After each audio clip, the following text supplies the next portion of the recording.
बिस्मिल्लाहिर्रहमानिर्रहीम, अस्सलाम वालेकुम नाज़रीन, मैं खुरम गर्ज़ी आप सबको प्रोग्राम सेहत ज़िंदगी सच न्यूज़ का लाइव क्लिनिक पे बहुत बहुत खुशामदीद कहता हूँ। जनाब, प्रोग्राम सेहत ज़िंदगी जहाँ पर हम लोग बात करते हैं आपकी सेहत की मुख्तलिफ मौज़ूआत जो आपकी सेहत से जुड़े हुए हैं, तमाम चीज़ों में बात की जाती है। बीमारियों से बचना कैसे है, उनको इनिशियल स्टेज में कैसे पकड़ना है, और फिर ट्रीटमेंट ऑप्शंस, उनकी मैनेजमेंट, तमाम चीज़ों पर हम लोग बात करते हैं। प्रोसीजर्स हैं जो भी मेडिकल साइंस में, तिब की दुनिया में होते हैं, उन पर भी हम लोग गुफ्तगू करते हैं। आज भी इसी सिलसिले को आगे बढ़ाएंगे। लाइव आपकी खिदमत में हाजिर हैं। बात करेंगे जनाब सफ़ेद मोतिया, मोतिया क्या है आँख का, और उसमें सफ़ेद मोतिया क्या है, काला मोतिया पर भी बात होगी हमारी।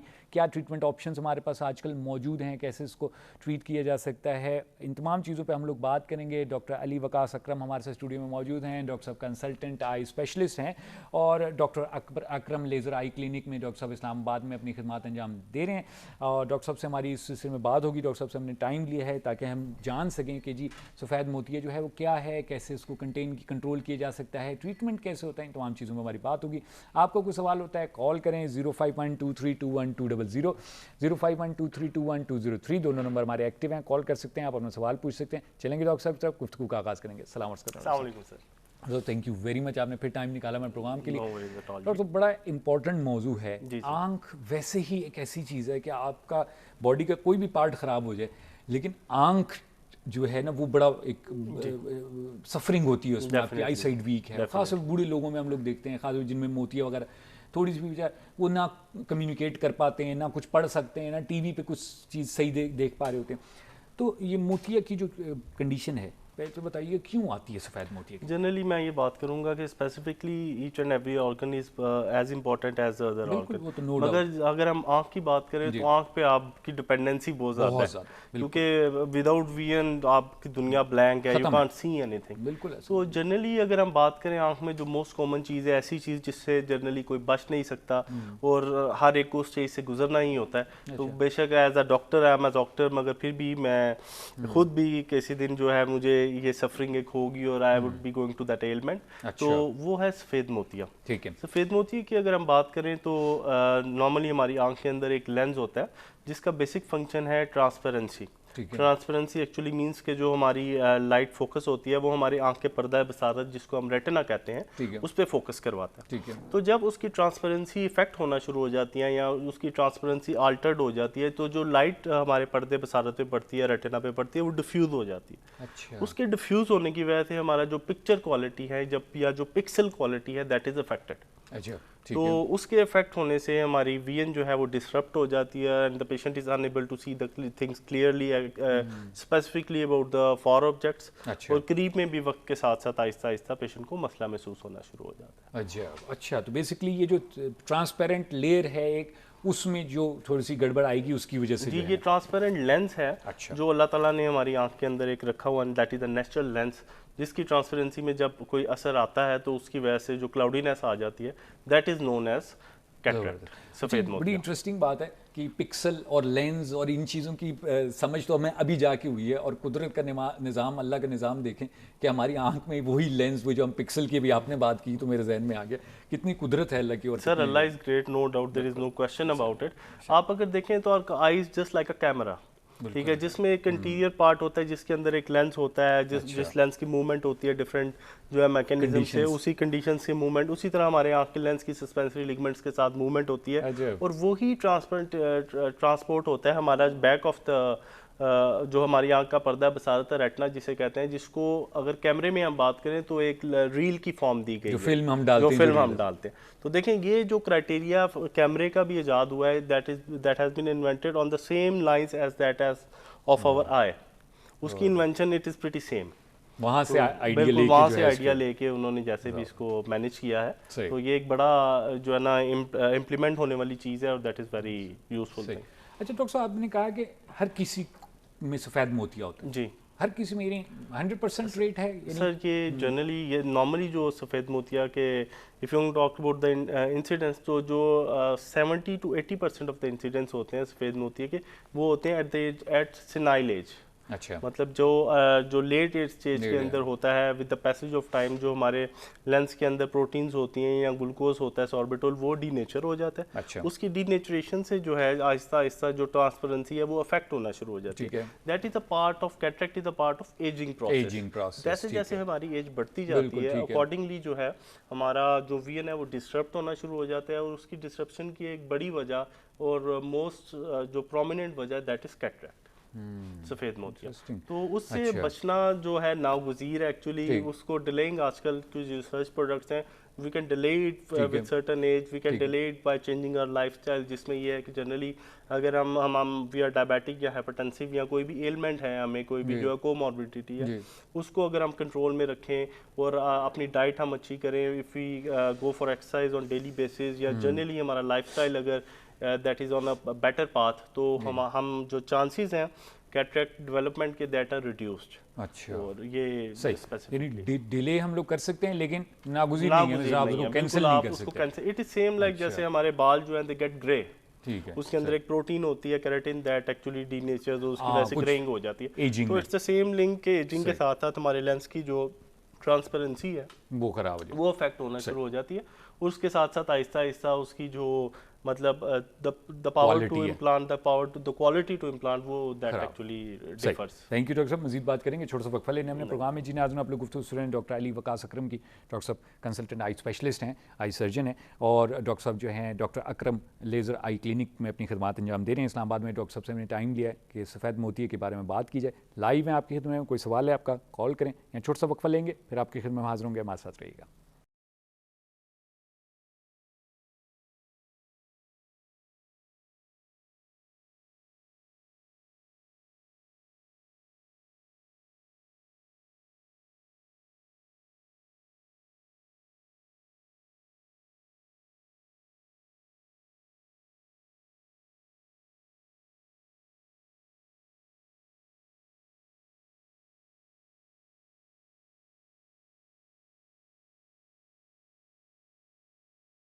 प्रोग्राम में एक बार फिर आपको खुशामदीद कहते हैं। डॉक्टर अली वकास अकरम हमारे साथ स्टूडियो में मौजूद हैं। डॉक्टर साहब आई स्पेशलिस्ट हैं, आई सर्जन हैं, और डॉक्टर अकरम लेज़र आई क्लिनिक में डॉक्टर साहब अपनी खिदमत अंजाम दे रहे हैं। डॉक्टर साहब से हमने टाइम दिया है कि हम लोग बात कर सकें सफ़ेद मोतिये के सिलसिले में क्या होता है, क्या वजूहत होती हैं, इसकी डिटेल में डॉक्टर साहब ने प्रोग्राम के पहले हिस्से में बात की है। तफसील गुफ्तगू हम आगे बढ़ाएंगे। आपको कोई सवाल है तो कॉल करें 0512321200, 0512321203, दोनों नंबर हमारे एक्टिव हैं। कॉल करें, अपना सवाल पूछें, हम लोग चलेंगे डॉक्टर साहब की तरफ, गुफ्तगू को आगे बढ़ाएंगे। अच्छा डॉक्टर साहब, आपने बता दिया कि जी एजिंग प्रोसेस है, होगा, आप डिले कर सकते हैं दवाइयों से या अच्छी लाइफस्टाइल, लेकिन एट द एंड होगा सही।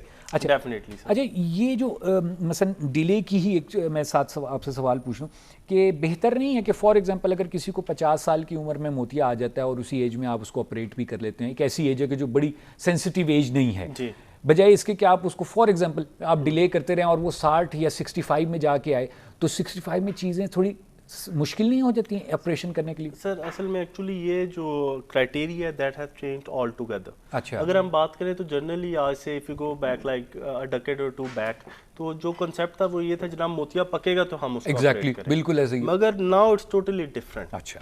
It depends on your lifestyle, it depends on your daily needs. अगर एक पायलट है एंड ही इज फ्लाइंग, तो he needs perfectly very fine vision to get operated. और दूसरा अगर एक बंदा है who is doing household chores और उसमें he is not actually doing some fine work, emergency तो कोई ऐसी इमरजेंसी नहीं है, उसका कोई प्रोफेशनल नीड ऐसी नहीं है, तो we can delay it like for 60 years even. अच्छा। मगर अब ये चीज़ अगर हम बात करें तो वो पहले इस तरह थी कि जब वो मोतिया पक जाता था तो the process were totally different. तब we don't have that much of a laser and that much of a better technology and a sound technology to get to explant the intraocular, जो explant the natural lens and implant the intraocular lens in the eye. मगर अब वो totally change हो गया हुआ है वो scenario. अब जब पेशेंट ये बात फील करता है कि is not feeling comfortable with his daily routine work, और even he is at the age of 40, even he is at the age of 50, तो we can go for the surgery. अच्छा। Because it depends on the need of the patient. It depends on his professional requirement actually. ज़बरदस्त। तो हमें चीज़ों को देख के लेके इस वजह से साथ चलना पड़ता है कि एक्चुअली ये पेशेंट की नीड है, ये पेशेंट की रिक्वायरमेंट है कि जिस तरह वो चाहता है उसका हमें लाइफस्टाइल बेहतर कर सकते हैं, उसकी विजन को हम इम्प्रूव कर सकते हैं ऑन डिफरेंट मतलब स्टांसेस हैं। तो स्पेसिफिकली अगर हम बात करते तो पहले जो है एक्स्ट्रा कैप्सुलर कैटरेक्ट एक्सट्रैक्शन होती थी जिसके अंदर टांके लगते थे। अच्छा। और उन टांकों की टांग जो रिहेबिलिटेशन टाइम था वो भी ज़्यादा होता था। ठीक है। जो लेंसेज हम यूज़ करते थे they were not of that good quality, hard lenses होते थे वो। ठीक है। उसके अलावा वहाँ पे जब मोतिया पक जाता तो वो मैनुअल हम ऑपरेट करते थे, there was no use of a laser. ठीक है, सही है। उसमें कोई लेदर की इंटरवेंशन नहीं थी नहीं और थी। किसी किस्म का ऐसा नहीं था। मगर अगर हम अब की बात करें तो it is one of the very safe surgery. I must अच्छा। Say it is a very delicate surgery on an either part as well, अच्छा। मगर it is a safe surgery on that part कि अब इस तरह की कोई intervention नहीं है। ना हमें को बहुत ज़्यादा ऐसे कट लगाने पड़ते हैं ठीक जनरली, है, सही है। और ना ही हमें जो है लेंस को बाहर निकालने के लिए कोई मतलब मैनुअल चीज़ों की ज़रूरत पड़ती है। जनरली जो है अगर मोतिया ज़्यादा पका हुआ ना हो एंड अगर पेशेंट का कैटरेक्ट ऑपरेशन हो जाए एट एन अर्ली स्टेज, तो उसको हम through a process of phacoemulsification through a laser ultrasonic energy के थ्रू हम उस सफ़ेद मोतियों को ऑब्जॉर्ब कर लेते हैं और उसको खा लेते हैं।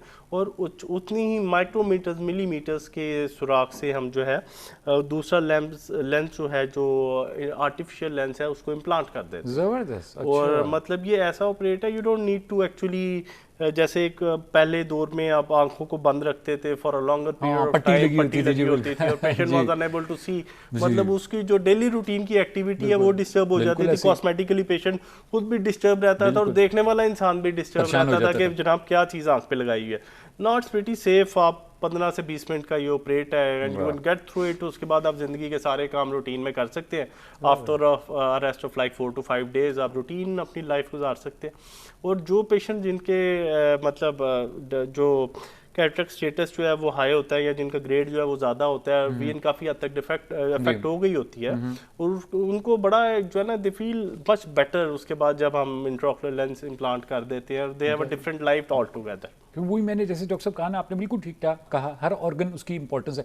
लेकिन आईसाइट एक ऐसी चीज़ है जो आपको एक सेकंड के अंदर डाउन कर देती है। यानी आपको कोई चीज़ पढ़ना चाह रहे हैं और नहीं सही तरह पढ़ सक रहे तो यू स्टार्ट फीलिंग मिजरेबल और डिप्रेस्ड कि यार मुझे क्यों नहीं नज़र आ रहा। आप अंटिल आपके डॉक्टर के पास जाएंगे वो तो एक प्रोसेस है, लेकिन आप सडन उस टाइम पे आपको बड़ा एक बैड फीलिंग आती है। कम्युनिकेशन स्किल आपका वीक हो जाता है कि जी आपको पता ही नहीं चलता सामने खड़ा कौन है, उसकी शक्ल नहीं आपको समझ आ रही। तो बड़ा बड़ा लेकिन डॉक्टर साहब ये बहुत बड़ी बात है कि इतना इसमें चेंज आया है। सर मैं ये बात करूंगा, अगर हम जी। कैटरेक्ट के सिम्टम्स की बात करें तो जी। ये इसमें डिक्रीज विजन और क्लाउडीनेस और डिफ्यूज विजन और ग्लेयर और हेलोज वगैरह, these are one of the symptoms. ठीक है। मगर जनरली जब आप एक लेमैन से पूछते हैं तो उसकी बात यही होती है कि डॉक्टर साहब मुझे सामने नज़र नहीं आता, नजर नहीं आता, मैं परसीव नहीं कर सकता क्या चीज़ है, या मुझे ऐसा नज़र आता है कोई सामने से आ रहा है धुंधला। पर मैं उसको पहचान नहीं सकता, आई बिल्कुल कैन रिकग्नाइज दैट ऐसे, पर्सन। तो बिल्कुल ये चीज़ें जो हैं ये जो है ना की पॉइंट्स हैं जिनको लेके हम सिम्टोमेटिकली आगे चलते हैं जबरदस्त, और उसी हम मुताबिक परसीव ट्रीटमेंट करते हैं, होता है। उनके मुताबिक सही। हम डॉक्टर ट्रीट साहब करते कॉलर हैं, कॉल ले लेते हैं। प्रोग्राम में खुशामदीद कहते हैं, कौन बात करें?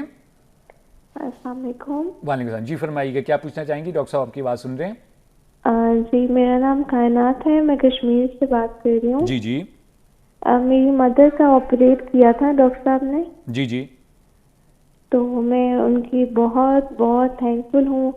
उनकी वजह से मेरी मदर की आइज जो है वो बहुत बेटर है, अच्छा अच्छे से देख सकती हैं माशाल्लाह। अच्छा, ज़बरदस्त, थैंक यू वेरी मच। आपने कॉल की, आपने रिगार्ड किया और अभी आपकी मदर की आंखें बिल्कुल ठीक हैं।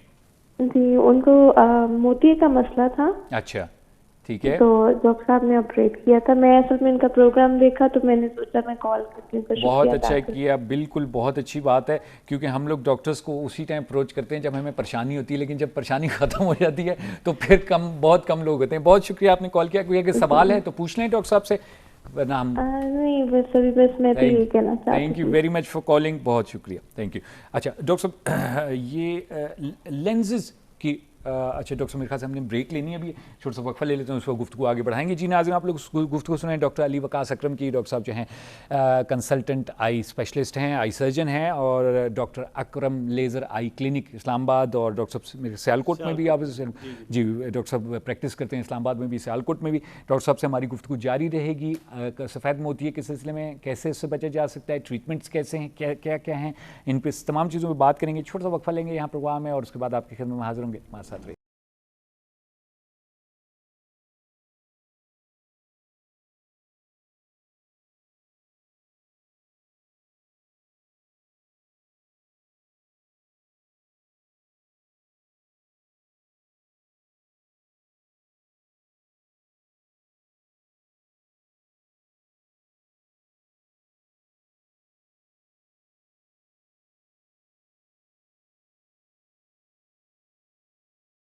जी नाज़रीन, प्रोग्राम एक बार फिर आपको खुशामदीद कहते हैं और डॉक्टर अली वकास अकरम हमारे साथ स्टूडियो में मौजूद हैं। डॉक्टर साहब कंसल्टेंट आई सर्जन हैं। डॉक्टर साहब जो हैं डॉक्टर अकरम लेज़र आई क्लिनिक इस्लामाबाद और सियालकोट में डॉक्टर साहब अपनी खिदमत अंजाम दे रहे हैं। डॉक्टर साहब से हमने टाइम लिया, हम लोग बात करें कि जनाब जो मोतिया है, सफ़ेद मोतिया है, उसकी क्या वजूहात हैं, उसके कैसे कौन कौन से ट्रीटमेंट्स मौजूद हैं। डॉक्टर साहब काफ़ी तफसील के साथ इसके ऊपर डिस्कशन की। हम लोग आएंगे थोड़ा सा कुछ सवालात जो मेरे जहन में थे। डॉक्टर साहब एक तो जो है एक जो चीज़ है वो ये कि लेंसेज़ के बारे में कहा जाता है कि जी लेंसेज़ जो हैं डिफरेंट किस्म के लेंसेज़ मौजूद हैं, ऐसा ही है? जी जी बिल्कुल सर। अगर हम बात करें तो इसमें डिफरेंट टाइप ऑफ लेंसेज हैं। स्पेसिफिकली अगर हम बात करें तो एक मोनोफोकल लेंस है। मोनोफोकल लेंस वो लेंस है जिसमें हमें सिर्फ दूर से नज़र आता है। पेशेंट का जब हम सफ़ेद मोतिया निकालते हैं और उसके बाद हम आर्टिफिशियल इंट्राओकुलर लेंस इम्प्लांट करते हैं, उससे पेशेंट सिर्फ दूर के लिए उस लेंस के साथ देख सकता है और करीब के लिए पेशेंट को ऐनक की ज़रूरत पड़ती है। अच्छा, ठीक है, जनरली सही है। नॉर्मली जो हम लेंस इम्प्लांट करते हैं वो यही लेंस हैं, because people are not use to the other type of lenses. उसके अलावा जो इससे बेहतर प्रीमियम लेंसेज हैं they are multifocal lenses. Multifocal lenses के अंदर ये होता है कि पेशेंट दूर और करीब दोनों का देख सकता है, उसको एक इंटरमीडिएट डिस्टेंस के ऊपर भी नज़र आता था। Patient actually get rid of glasses. अच्छा। ये जो एक हमारा एक डिलेमा है कि पेशेंट को ऑपरेशन के बाद भी ग्लासेस पहनने की ज़रूरत पड़े, या जो लोग ज़्यादा कॉन्शियस हैं जो who don't want to wear glasses even after cataract surgery, तो उनके लिए मल्टीफोकल लेंसेज हैं जो इम्प्रूव कर देते हैं विजन को, करीब की भी और दूर की भी, और विदाउट ग्लासेस वो दूर और करीब का देख सकते हैं। उसके अलावा टॉरिक लेंसेज हैं। ऐसे पेशेंट जिनका जो है सिलेंड्रिकल नंबर है या स्टिग्मेटिक नंबर है उसको काफ़ी हद तक वो रिमूव कर देता है और पेशेंट विजुअली इम्प्रूवमेंट जो है वो काफ़ी इन्हांस हो जाता है। ज़बरदस्त, ठीक है, सही है। ये जो डिफरेंट ऑप्शंस है ये आप सारी चीज़ें रखते हैं पेशेंट के आगे कि जी आपने किस एस्पेक्ट में। एक्चुअली पेशेंट की अपनी चॉइस है कि वो कौन सी। नॉर्मली हमारे पाकिस्तान के अंदर जो लेंसेज यूज होते हैं दे आर मोनोफोकल लेंसेज, ठीक है, जिसमें पेशेंट को दूर का बिल्कुल साफ नजर आता है। जनरली उसको ग्लासेस की जरूरत नहीं पड़ती, ऑपरेट के बाद पड़ भी सकती है कुछ काउंटर पार्ट्स के ऊपर, मगर जनरली जरूरत नहीं पड़ती। और करीब के लिए पेशेंट को ग्लासेस की जरूरत पड़ती है even after getting operated for the cataract surgery. ठीक हो गया सही, लेकिन दूर की नज़र उसकी बेहतर हो जाती है। डॉक्टर साहब नेचुरल लेंस और जो लेंस आर्टिफिशियली डाला जाता है कोई फ़र्क है या नहीं? सर डेफिनेटली फ़र्क तो है। नेचुरल लेंस के अंदर जो है वो हमारे सस्पेंसरी लिगमेंट साथ अटैच होते हैं जो अकोमोडेट करते हैं और जो हमें दूर और करीब का जो है जनरली नज़र आता है before the age of like 40 और 45 ईयर्स के बाद हमारे उनकी वीकनेस हो जाती है मसल्स की, उस पर हमारी डिपेंडेंसी हो जाती है करीब की ऐनक के ऊपर। मगर like at the age of 40 between 40 to 50 हमें दूर और करीब का बड़ा अच्छा और बड़ा कंफर्टेबल नज़र आता है। तो natural lens they are far superior. जो चीज़ अल्लाह ताला ने बनाई है, हम जितना मर्जी मॉडर्नाइज हो जाए, हम जितना मर्जी टेक्नोलॉजी वाइज जो है एट अ फास्टर पेस चले जाए, we can't actually compete that. तो हमारी आंख से ही जो है वो, मैंने जिस तरह आपको पहले भी बताया, वो आइडिया जनरेट हुआ है कैमरे का भी और वही सारा। और अभी तक अगर आप देखें तो हमारे आंख के मेगापिक्सल्स हैं, they are far far far superior than even the soundest camera that is available और the ultra camera that is available. उससे अभी भी जो है ना माशाल्लाह हमारी आंख it is far much better. सुभान अल्लाह। अच्छा डॉक्टर साहब आपने लेंस का बताया कि जनाब जो है डिफरेंट टाइप के लेंस हैं वो आप चूज़ कर सकते हैं और सारा कुछ, और नेचुरल लेंस जो है वो नेचुरल होता है। रिसर्च हो रही है इन पे कि कुछ बेहतर से बेहतर लेंसेज बनाए जाएं? जी जी सर, डिफरेंट रिसर्च जो है ये चल रही होती है इसके अंदर, क्योंकि लेंस इम्प्लांटेशन के बाद डिफरेंट टाइप की कॉम्प्लिकेशंस आती हैं, जिसमें जो मोस्ट कॉमन कॉम्प्लिकेशन है that is posterior capsular opacification. मतलब लेंस इम्प्लांट करने के बाद भी हमारी आंख के बाद 4 साल बाद, 2 साल बाद, 3 साल बाद, 1 साल बाद, इवन कुछ माह बाद भी, depending on the lens quality, पीछे जो है एक जाला नुमा एक झिल्ली सी नुमाया हो जाती है। अच्छा, दैट इज वो हमारे पोस्टीरियर कैप्सूल के ऊपर एक ओपेसिफिकेशन हो जाती है, पिछले आँख की पिछली झिल्ली है उस पर्दे के ऊपर एक जो है ना मतलब धुंध सी छा जाती है। उसको साफ करने के लिए फिर हमें एक लेज़र यूज़ करना पड़ता है, that is a YAG laser. तो स्पेसिफिकली अगर हम बात करें तो जितनी ज़्यादा लेंस की क्वालिटी आप इम्प्रूव करेंगे उतना ज़्यादा चांसेस जो हैं उस झिल्ली के आने के कम हो जाते हैं। सेकेंडली जब हम देखें तो डिफरेंट टाइप ऑफ फिल्टर्स आते हैं हमारे लेंसेज के अंदर। It's the same thing like जिस तरह ग्लास के अंदर फिल्टर्स आते हैं, UV लाइट का फिल्टर है, बाकी डिफरेंट फिल्टर्स आते हैं जो हमें मतलब डिफरेंट जो हार्मफुल रेज हैं उनसे बचा रहे हैं। बचाते ठीक हैं है। और फर्दर हमारी जो उनसी जो रियल लाइफ होती है उसको इम्प्रूव कर लेते हैं, उसको इन्हांस कर लेते हैं, उसकी क्वालिटी को बेहतर कर लेते हैं हम। ज़बरदस्त, ठीक। अच्छा, तो कॉम्प्लिकेशंस भी हैं और उसको भी काउंटर भी आपने जैसे कहा कि जी वो भी हम उसको आपको लेज़र के ज़रिए काउंटर कर सकते हैं। इसके अलावा झिल्ली के अलावा भी कोई कॉम्प्लिकेशन हमें देखने को मिलेगी? सर वो तो इंट्राऑपरेटिव कॉम्प्लिकेशंस हैं, वो अच्छा। डिफरेंट आ सकती हैं, depends at the time of surgery अगर कोई कॉम्प्लिकेशन हो जाए तो we can cater those complications, क्योंकि अगर हम आँख की बात करें तो eye is one of the most delicate structure that is present. बिल्कुल ऐसा ही तो है। The surgeon need to be very careful, क्योंकि हमारी जो प्लेइंग फील्ड होती है वो बड़ी मिनिमाइज होती है, तो हमारी जो मूवमेंट्स हैं दे आर वेरी बिल्कुल। डेलिकेट और जी। उसमें जो need to be very careful. बस ये अल्लाह ताला की रहमत से ही होता है, जो कुछ भी होता है। कोई भी सर्जन, कोई भी consultant is not should not be that confident, क्योंकि जो अल्लाह की मेहरबानी से, उसकी बिल्कुल करम है। नवाजी से, उसकी रहमत से जो मामलात हो जाते हैं, आपकी मेहनत वही भी सबसे है और बेहतर अल्लाह की मदद बिल्कुल भी है, दोनों डेफिनेटली से। अल्लाह की मदद ही शामिल हाल होती है, बिल्कुल, तब उसके चीज़ें बगैर हमारी मेहनत किसी काम की बिल्कुल नहीं है, ऐसे, उसकी बिल्कुल रहमत ऐसे। से ही सारा यानी वो काम तो मेरे ख्याल में आप लोगों को तो मिलीमीटर या माइक्रोमीटर्स पे माइक्रोमीटर्स के चीज़ें अंदर जो चलती है होंगी। ना, हमें जो है वैसे मामलात एक होते नॉर्मल सर्जन जो है तो वो तो मेरे ख्याल 2-3 सेंटीमीटर का जो है वो इंसिशन दे हैं। सकता है। उनके पास एक बहुत बड़ा गैप होता है बिल्कुल जिसके अंदर वो प्ले कर सकते हैं, चीज़ों को मैनिपुलेट कर सकते हैं, उनको मैनेज कर सकते हैं। Eye surgery is a micro surgery I must say. और अब जिस तरह पहले तो हम जिस तरह सफ़ेद मोतिया, मैंने आपको बताया, एक्स्ट्रा कैप्सुलर कैटरेक्ट एक्सट्रैक्शन थी जिसमें हम मोतिया बाहर निकालते थे, टांके लगाते थे, उसमें फिर भी there was a room of error ठीक है। और वो मैनेजेबल था। अच्छा। अब जब से we have transformed it into the form of a laser और अ फेको एमल्सिफिकेशन मेथड, उससे भी जो एरर का चांस है that has been minimized or that has been actually removed. बिल्कुल So सही। we need to be very much accurate, we need to be perfect about doing surgery. तो with the passage of time जो है ना, ये अल्लाह ताला की रहमत से मामलात बेहतर हो ज़बरदस्त। अच्छा डॉक्टर साहब, ये बताइएगा कि आप जो अपरेटस मशीनें यूज़ करते हैं वो इंटरनेशनल स्टैंडर्ड्स के मुताबिक चल रही हैं हमारे मुल्क में, और हमारे आई सर्जन्स जो हैं वो बिल्कुल उसी तरह की सर्जरी कर सकते हैं जो कि एक फर्स्ट वर्ल्ड में हो रही है? Sir, if I'm going to talk about the eye surgeons, हमारे eye surgeons, they are, I must say, they are more trained अच्छा। as compared to any other country.